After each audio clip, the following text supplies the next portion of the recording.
पहला सवाल वही जो हमारा हैशटैग है इंडिया का डीएनए, क्या कहता है सर इंडिया का डीएनए आपके हिसाब से? इंडिया का डीएनए कहते हैं कि हम सब एक हैं। मतलब मैं अगर ये समझूं कि 2014 में ब्रांड मोदी लहर और 2019 में राष्ट्रवाद की लहर। नहीं, 2014 में भी ब्रांड मोदी नहीं था, ये तो आप अखबार वालों ने बना दी।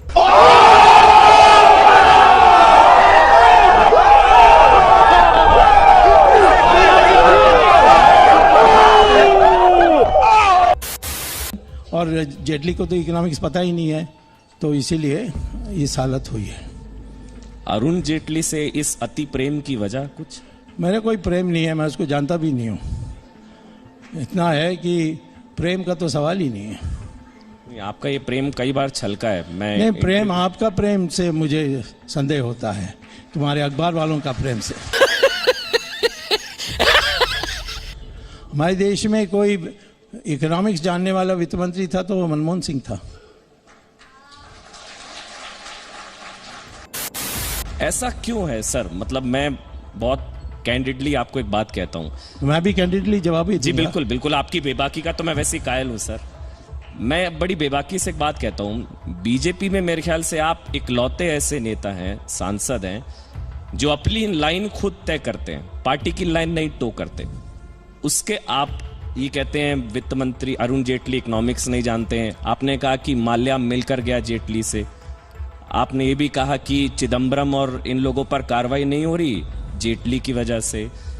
जेटली, आपने बहुत कुछ कहा उनके बारे में, फिर भी आप पर कार्रवाई नहीं होती। नहीं, क्योंकि पार्टी लाइन नहीं है। ये आप लोग पता नहीं, वो इंदिरा गांधी के ज़माने से आज भी उस बीमारी में फंसे हुए हैं कि कोई भी कुछ नेता के बिना बोल देगा तो फिर वो पार्टी के लाइन के विरुद्ध में। हमारी पार्टी लोकतांत्रिक पार्टी है, उसको मानना चाहिए। और जो तथ्यों पर आधारित बातें हैं, भले पार्टी के कई लोगों को पसंद ना आए, परंतु वो पार्टी का विरोध नहीं होता है। मैं तो पार्टी के लिए सबसे ज्यादा प्रचार कर रहा हूँ, रोज घूमते रहता हूँ, मीटिंग्स एड्रेस करता हूँ।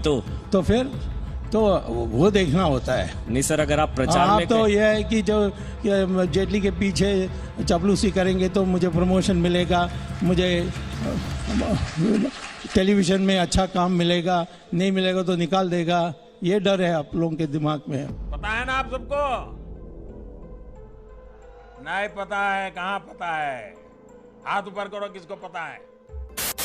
आप बुरा ना माने तो सर मैं एक सवाल नहीं, मैं कुछ बुरा नहीं मांगूंगा, आदमी मत बुरा मानिए, मैं कुछ कहूंगा तो। मैं सर बुरा ना माने तो मुझे ऐसा लग रहा है मैं बीजेपी के भावी शत्रुघ्न सिन्हा से बात कर रहा हूँ। नहीं, मुझे लगता है कि किसी दुष्ट के साथ मैं इंटरव्यू कर रहा हूँ, अगले नहीं करूंगा।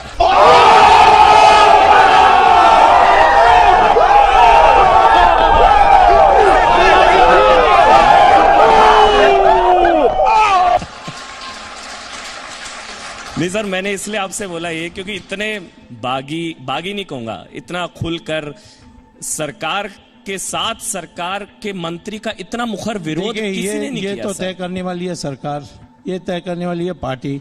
वो कुछ नहीं कहते हैं। तुम्हें इतना क्यों, तुम क्या जेटली का चमचा हो? मोदी सरकार का प्रचार, लेकिन सुब्रमण्यम स्वामी नहीं है चौकीदार। मैं चौकीदार नहीं हो सकता। चौकीदार का काम है कि किसी को चोरी करने से रोकना। और मैंने कहा कि ब्राह्मण होता है ज्ञानी और त्यागी, कोई जन्म से ब्राह्मण कोई नहीं होता हमारे देश में, होना भी नहीं चाहिए। कृष्ण भगवान ने इसको स्पष्ट कर दिया गीता में। पता नहीं अब गीता पढ़ते हैं कि नहीं। मतलब कोई ब्राह्मण अगर है वो चौकीदार नहीं हो सकता? नहीं, फिर वो ब्राह्मण का काम नहीं कर रहा, वो फिर चौकीदार हो जाता है। दोनों नहीं हो सकते आप।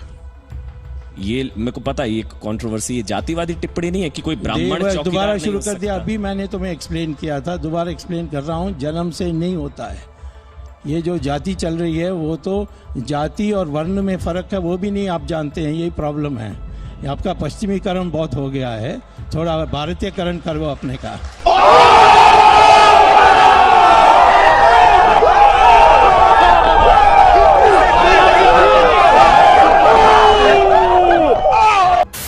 सबसे पहले असद ओवैसी क्या सोच रहे हैं, जो उनका बयान है। असद ओवैसी साहब, प्रधानमंत्री का भूमि पूजन में शामिल होना उनके संवैधानिक पद की शपथ का उल्लंघन होगा। कैसे, ये बता दीजिए कैसे? प्रधानमंत्री का और उनकी सरकार का कोई मजहब नहीं होता। क्या प्रधानमंत्री की सरकार का, नरेंद्र मोदी गवर्नमेंट का कोई मजहब है?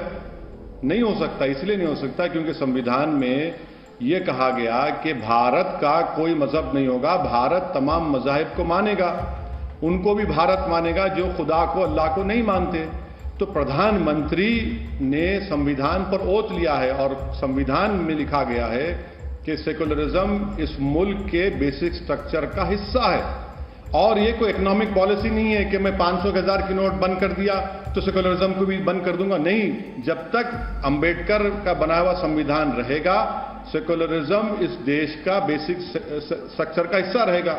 अगर प्रधानमंत्री जाना चाहते हैं तो वो ये कह दें देश को कि मैं अपनी इंडिविजुअल कैपेसिटी में जा रहा हूं, इससे कोई उनको रोक नहीं सकता क्योंकि फ्रीडम ऑफ रिलीजन है, उनके कैबिनेट के मंत्रियों को है।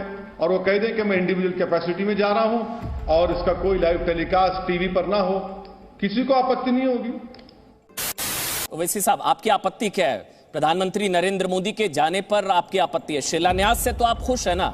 आखिरकार इंतजार खत्म हुआ, शिलान्यास होने जा रहा है, उससे तो आप खुश है ना? शिलान्यास होने जा रहा है, भूमि पूजन होने जा रहा है राम मंदिर का, उससे तो खुश है ना? हमने कहा था कि हम सुप्रीम कोर्ट के फैसले से सेटिस्फाइड नहीं है। यकीनन ये हमारे मुल्क के कॉन्स्टिट्यूशन में हमारे आखिरी कोर्ट ऑफ अपील है, इसके बाद तो कोई अपील नहीं है, सुप्रीम कोर्ट का जजमेंट है। मगर यहां पर मैं ये कहना जरूरी समझता हूं कि एडीएम जबलपुर का जब केस आया था, यही सुप्रीम कोर्ट ने एडीएम जबलपुर का केस दिया था और 40 साल बाद इसी सुप्रीम कोर्ट ने कहा कि एडीएम जबलपुर गलत था। इसी सुप्रीम कोर्ट के एक मायनाज बड़े काबिल जस्टिस जेएस वर्मा ने कहा था कि supreme court is supreme but not infallible. यह भी बात बिल्कुल सही है कि अगर सुप्रीम कोर्ट शिलान्यास की इजाजत नहीं देता और जो लोग सुप्रीम कोर्ट से वादा किए थे कि बाबरी मस्जिद को हाथ नहीं लगाएंगे, उन्होंने सुप्रीम कोर्ट को धोखा दिया, झूठ कहकर शिलान्यास जो परमिशन मिला था सुप्रीम कोर्ट से, बाबरी मस्जिद को शहीद कर दिया। अगर वहां पर 6 दिसंबर को मस्जिद शहीद नहीं होती तो क्या आज वहां पर फंक्शन होता? हमारा मानना यह है कि 23 दिसंबर की रात में चोरों की तरह बुजदिली में आकर वहां पर मस्जिद के अंदर मूर्तियां रखी गई और उस वक्त के कलेक्टर के नायर ने अपनी ड्यूटी को नहीं निभाया, मस्जिद को खुफल डाल दिया, वहां पर हिंदू पूजा शुरू की और यही के नायर बाद में जनसंघ का एमपी बन गया। नरेंद्र मोदी भूमि पूजन में जा रहे हैं तो उनकी संवैधानिक शपथ का उल्लंघन है।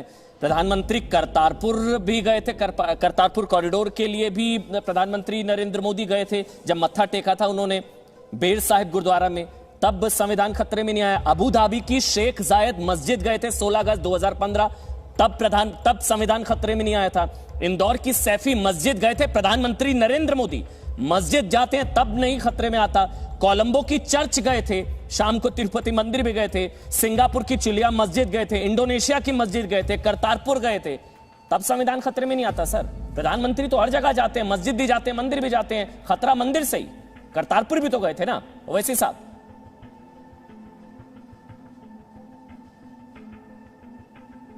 मेरा मानना यह है कि भारत देश का कोई मजहब नहीं है। भारत के देश में किसी की भी सरकार होगी, वो सरकार का कोई मजहब नहीं हो सकता। और मैं ये कह रहा हूं कि सरकार को किसी भी मजहब के मामलात में, रिलीजियस रिचुअल्स में ना इन्वॉल्व होना है, ना उसको सपोर्ट करना है, ना पैसे देना है।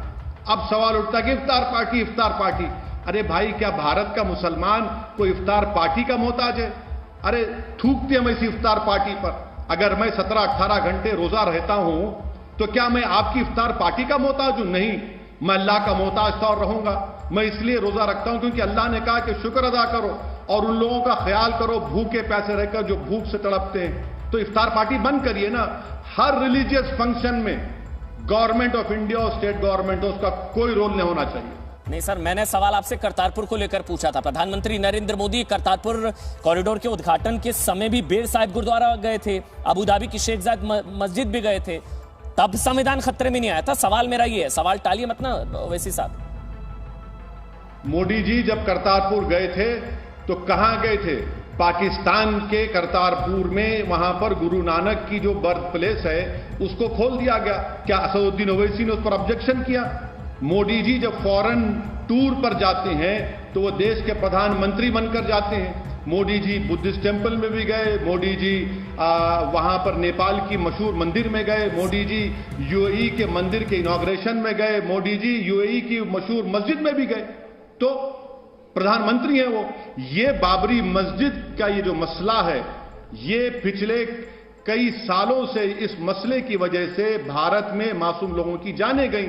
क्या मोदी जी इनकार कर सकते हैं कि बीजेपी और आरएसएस ने ही इस राम जन्मस्थान के मसले को उठाया? 1966 में विश्व हिंदू परिषद बनी गई। क्या उससे पहले यह मसला था? नहीं था। क्या पालमपुर के रेजोल्यूशन से पहले राम जन्मभूमि का मसला था? नहीं था। इसीलिए तो हम कह रहे हैं कि आज जिन लोगों पर बाबरी मस्जिद की शहादत का, डेमोलिशन का क्रिमिनल केस चल रहा है, आप उनको दावत दे रहे हैं। सर, मेरे को आप ये नहीं समझ आ रहा। जख्मों पर मरहम आप नहीं ओवैसी बल्कि साहब, और जख्म ओवैसी को साहब, गहरा कर रहे हैं आप। सोमनाथ मंदिर का ना सिर्फ विरोध किया, बल्कि वो सोमनाथ मंदिर नहीं गए जो नेहरू की तरफ से किया। तो आप नेहरू वाली सोच के साथ हैं। जिन्होंने सोमनाथ मंदिर के जीर्णोद्धार का ना सिर्फ विरोध किया, बल्कि वो नहीं गए, तो वो सेकुलर है। या तो आप नेहरू वाली सोच के साथ हैं ओवैसी साहब। आप सोमनाथ मंदिर की बात कर रहे, आप क्यों नहीं जी टीवी उस बात को चलाता कि महात्मा गांधी ने के एम मुंशी को क्या कहा था? चलाइए ना। महात्मा गांधी ने के एम मुंशी को क्या था? चलाइए। मैं किसी सोच के साथ नहीं हूं, मैं संविधान के साथ था और संविधान के साथ रहूंगा। और जो संविधान की बात करते हैं उसका बेसिक तकाजा यह है कि इस देश का कोई मजहब नहीं है, इस देश का कोई मजहब नहीं रहेगा। ये देश सब मजहब को मानता है और जो भी इस देश का प्रधानमंत्री होगा, जो भी इस देश का चीफ मिनिस्टर होगा, वो किसी एक मजहब का जरूर हो सकता है, मगर वो अपने मजहब को, अपने रिलीजियस बिलीफ को पूरे देश पर इंपोज नहीं कर सकता, क्योंकि संविधान इसकी इजाजत नहीं देता। आप में हिम्मत हो तो पब्लिकली बताओ। देशवासियों, इस वक्त देश के हर कस्बे, हर गांव, हर गली और हर मोहल्ले से एक ही आवाज आ रही है। देश चलाने के लिए 56 इंच का सीना नहीं, सीने के अंदर बड़ा दिल होना चाहिए। जो कुछ नरेंद्र मोदी करते हैं वो राजनीतिक स्वार्थ के लिए करते हैं, अपने लिए करते हैं, पॉलिटिकल गेन के लिए करते हैं। मोदी कहाँ है तेरा 56 इंच? कैसा है तू? तू रेजिग्नेशन दे दे, तू हट। वाह मोदी जी, वाह वाह वाह।